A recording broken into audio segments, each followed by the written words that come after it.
Hi, this is Catherine Schneider from the Fitchburg Historical Society.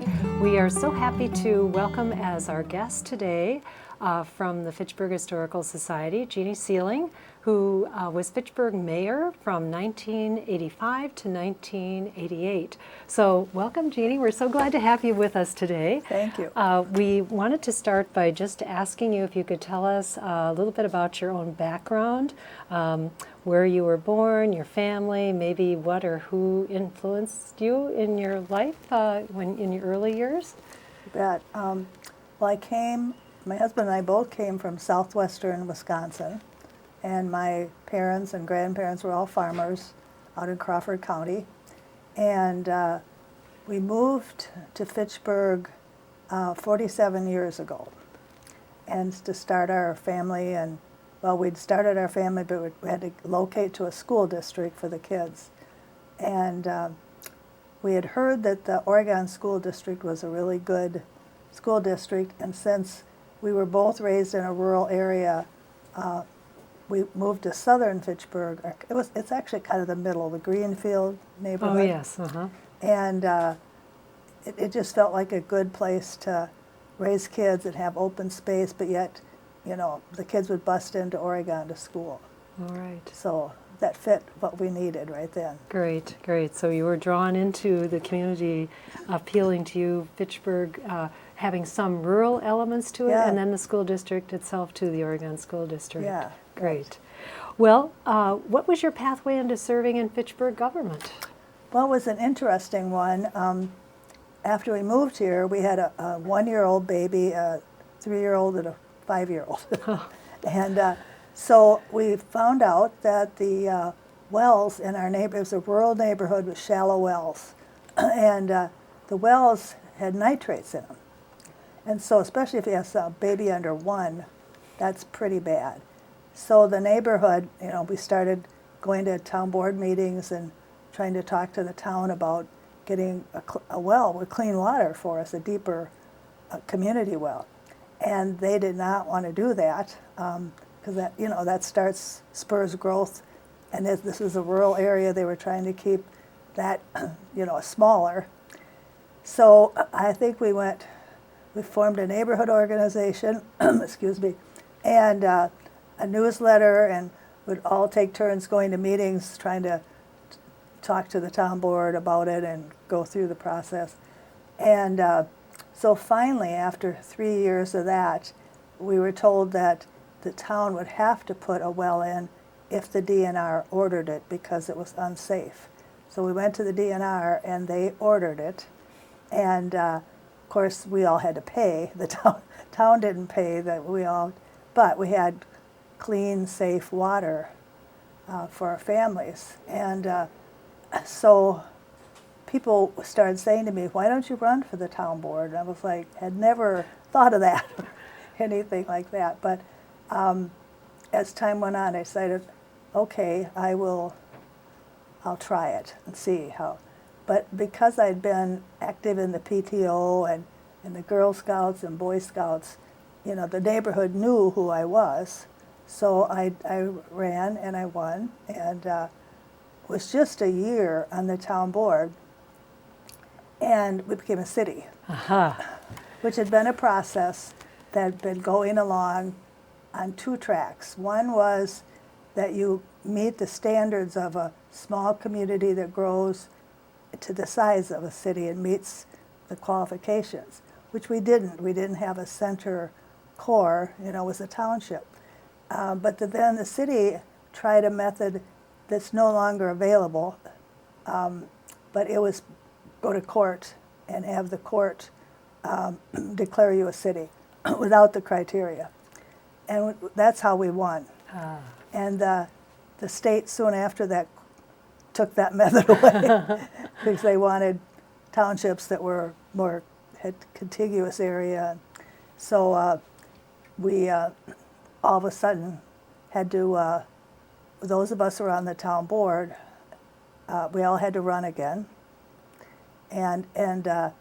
But before that, we had to form a government because the township is there were 5 town board members, and they were from anywhere in the city, and there was no districts.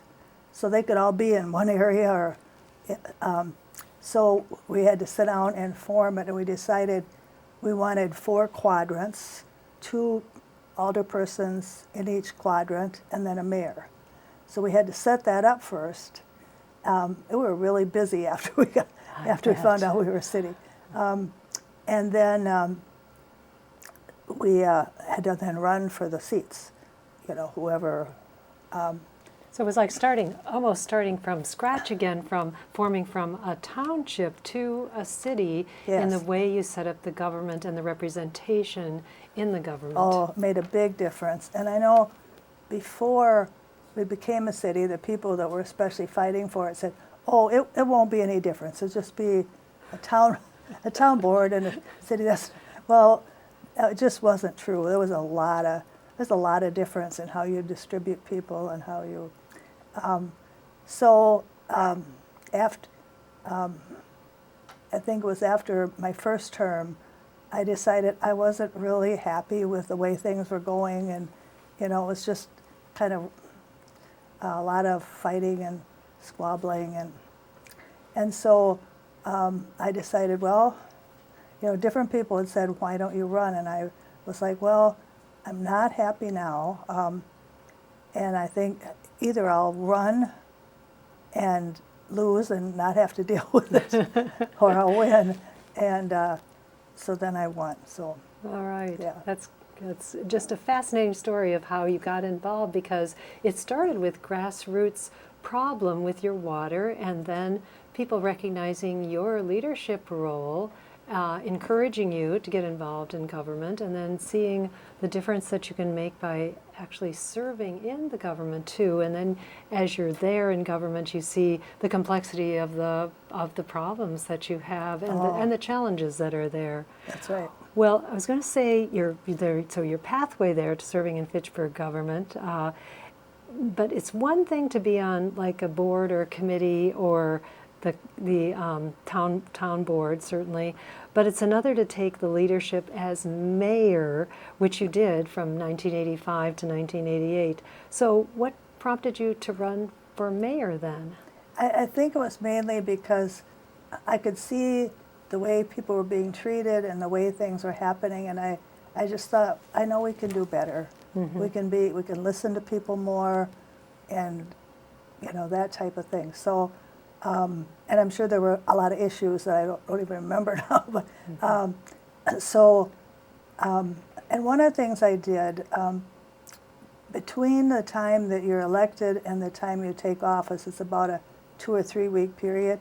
And at that time, in Dane County, I don't think they do this anymore, but I don't know, they have a class on Robert's Rules of Order. Oh. And I took that class. It was all fresh in my mind, because before that wasn't followed. It was just who you liked, you called. Oh. A little haphazard. Yeah. So I could run the meetings really well because people knew that I had just taken the class. It was fresh in my mind, and I wanted to be sure that everyone was treated fairly, mm-hmm. and everyone had a chance to speak at least once before somebody else spoke 3 or 4 times. So I think that went really well, and but we had a lot of issues just because it was a brand new city, lots of new decisions, but I think we did pretty well mm-hmm. with getting that all set up, but it wasn't always harmonious. Uh-huh. A lot of people say, "Oh, in the old days things must have been so much easier." I'm like, no, they weren't. In a way, it is comforting to know that government has not always run smoothly in the past either. That's right. There are always challenges there.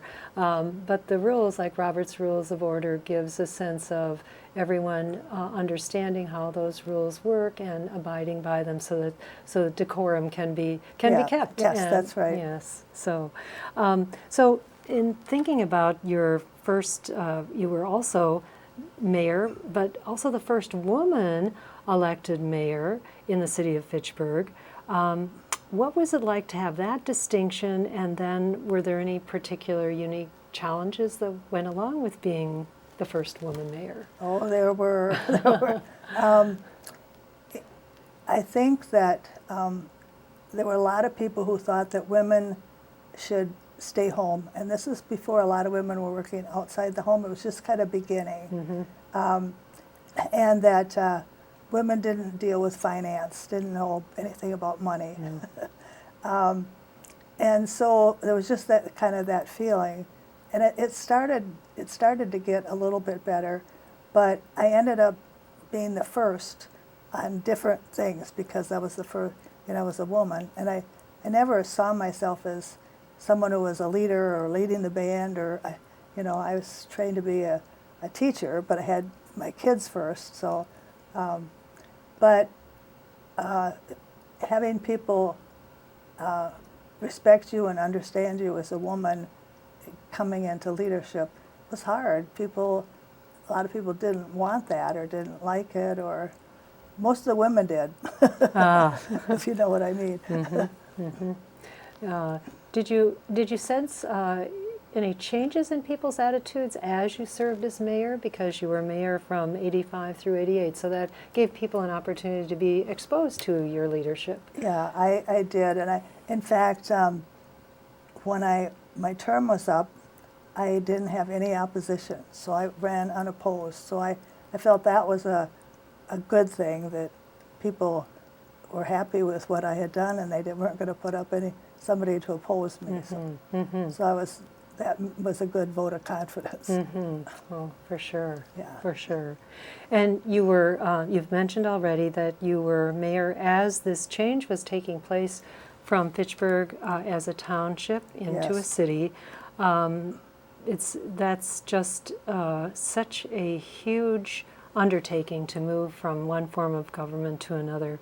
Were there any specific issues that you faced as mayor in making that transition that stand out to you now as you look back on it? Yes, one was when you're a township, in Dane County anyway, the zoning and land use all comes from the county. And so we had to set up a whole planning commission, a land use plan. And so for the first year, this is before I was mayor, but when we became a city, we contracted with the county to run all that for us till we got set up. So they were really helpful in helping us get it set up and get things in place so that and gradually over the years, we had to update the land use plan, but the mayor also served as the chair of the plan commission. So it was city council meetings and plan commission meetings that I had to chair too. So, and that, land use is probably one of the most contentious issues out there. There's others, but yeah. And I think particularly when you have multiple land uses within the city of Fitchburg, it's very obvious that there's a lot of competing, perhaps, interests in land use planning. Yes. And Fitchburg being a rather rural community or split, there's a lot of population in the northern half, but then there were the rural neighborhoods and the farms in the southern half. So trying to balance their issues when you set up a city ordinance. One example, small example, do you have a burning ordinance? And it's like, well, you're not going to let people in the northern part of the city, which is densely populated, have fires but you wanted to let the farmers still be able to burn their garbage outside if they wanted to. There's lots of, curb and gutter, requiring curb and gutter is really important in a city, but not in a rural area, and we were both.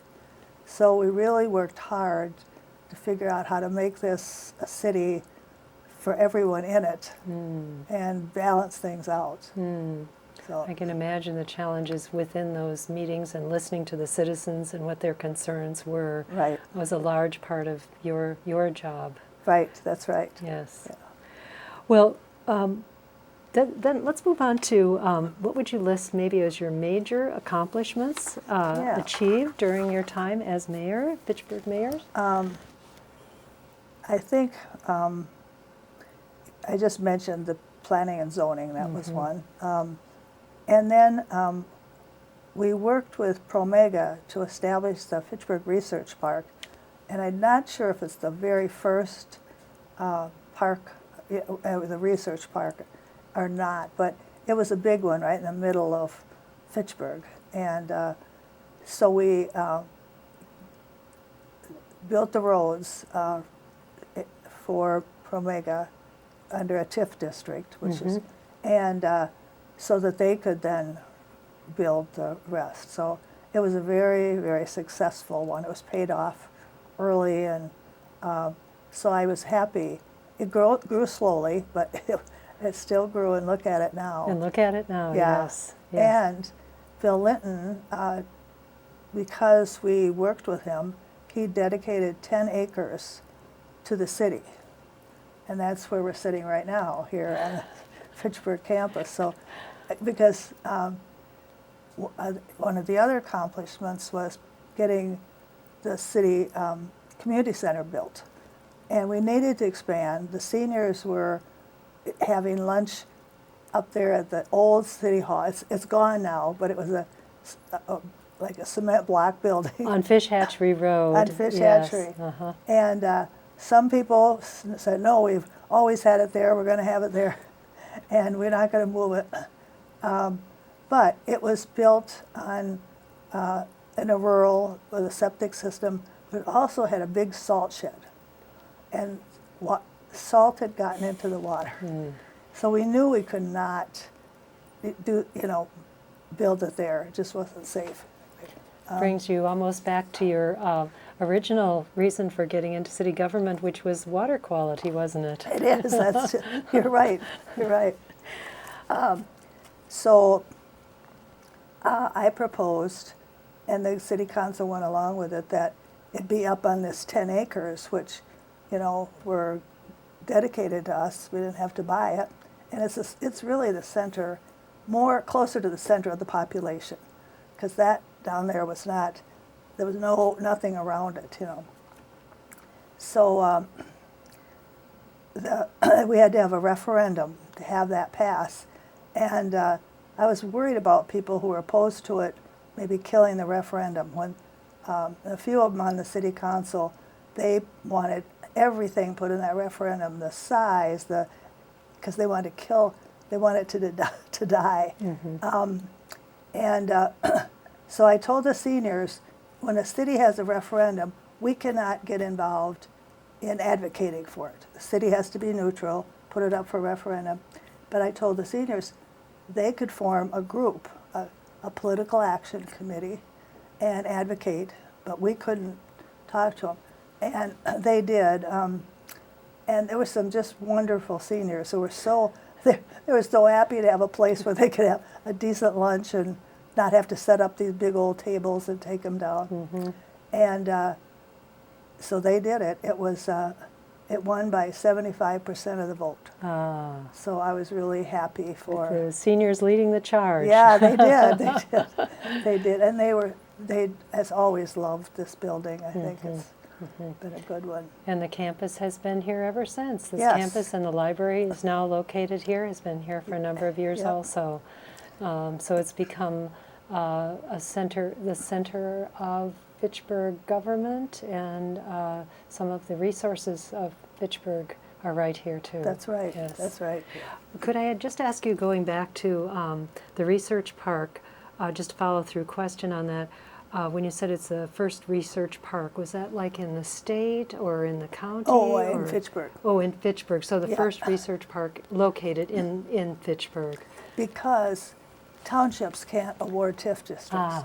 So it was a brand new city, and their first, where it shifts the tax money to give that money up front, and then it gets paid off. It gets paid off. Thank you for Yeah. clarifying that. Would you just briefly tell us the story of how you were involved in forming the Fitchburg Historical Society, since that is my organization, and I know you were the initiator of this organization that we've had now more than 40 years, Jeanie. Yes, I will. I have a couple to go back to. Please. One was, the county, I think it was shortly after I was elected mayor, I don't remember the exact date, but the county decided the landfills were filling up and that we definitely needed to get some of the recycling out. There just wasn't any recycling going on in the state. So they banned newspapers from the landfill. And we had an organization of the cities in Dane County that would meet, and the cities were just up in arms. They just like, the county can't do that to us. We're not going to do that. And I thought, well, I think recycling is a good thing, And I talked to our city council, and so did they. But I thought, well, if we're going to hire trucks to come around and pick up recycling, why just newspaper? You got to hire it. So we proposed, it's called comprehensive recycling, or it was at the time, with the metal and the glass. And there was a woman who was head of one of the garbage companies that served the city. And so I talked to her, and out in California they had started some recycling. So she gave us kind of a model, and people in Fitchburg will remember there were bins that were 2 shades of green and yellow that you put. That's when everything had to be separated. But they didn't have the new way down. But and so we got a grant from the DNR because no city in the state had done comprehensive recycling. So they gave us a grant, and we hired a young woman part-time to manage the grant for us and get work with the company. So I was really proud of the fact that and you'll see it on some of the signs, I think, we were the first in the state to do comprehensive recycling. And what trailblazers, and now to see that this is just the way things are done. Yeah. And to think that Fitchburg was the first in the state to do this, to bring this forth. Yeah. And your foresight to see that this was the direction to go in. Yeah. It kind of comes back to environmental concerns no matter what. Mm-hmm. And you saw this in the 80s, back in the 80s. Yes, right. Thank you for doing that, Yeah, Jeanie. thank you. Major accomplishment for sure. Well then, maybe your story about the Fitchburg Historical Society and how you worked on bringing that forth, also Right. birthing that. Yes. And, during my term, we were still in the old city hall. I was gone about the time we were just finishing this building here. And then I had left for a job. So we met there, and I don't know if you remember being in it, but it was a small building with a clerk's office up front, and I had a little room in the back where mayor isn't full-time. It's kind of a part-time job. It became full-time real fast, but I would talk to different people about a historical society, but we kind of just talked, and different times we talked. And I thought to myself, if we don't sit down and say, okay, we're going to form a group and get it going. So I called a meeting in my office, and I know people like Bill Stoneman and many other of the old-time people were there. And so we said, okay, from there, we appointed somebody to kind of lead the charge, and I let him go from there because I was a history minor in college, and I've always loved history, so I wanted the history of Fitchburg to be preserved. And it has been, thanks to you beginning with that small group of people. It has carried forth all these years, and we have our space now in the Fitchburg Public Library. Yeah. We have archives, we have our website, fitchburghistory.org. Wow. So we have really expanded our services to the public and preserving this rich and beautiful history of the city of Fitchburg, and once a township also. Yes. Well, looking back, just taking maybe the long view and looking back over your years of living in Fitchburg and your involvement in the city and the township prior to that, how would you characterize the evolution that you've seen in Fitchburg as a community? Well, I think it's been almost explosive growth, which is a good thing, and it can be a bad thing. It's how you manage it and how you plan it for the sake of the people who live here and who are coming here, too, that you want to plan carefully so there's repercussions for people if you don't do the right grading, you don't do the right, planning process. So I think Fitchburg has done a good job of that. Well, and you've been an important part of that during the years when you served Fitchburg. So one final question. How would you put into one word what Fitchburg means to you? That's a tough question, I know. I know, I really thought about that. Well, we lived here 47 years. We raised our children here, so I think it's home. Home. What a beautiful way to end our interview, Jeanie. Yeah, Thank you by saying home. Thank you so much you're for welcome. your rich history in involvement in Fitchburg, your leadership here, and your willingness to share that with us today. Yeah, thank you for asking me. Our pleasure. Thank you.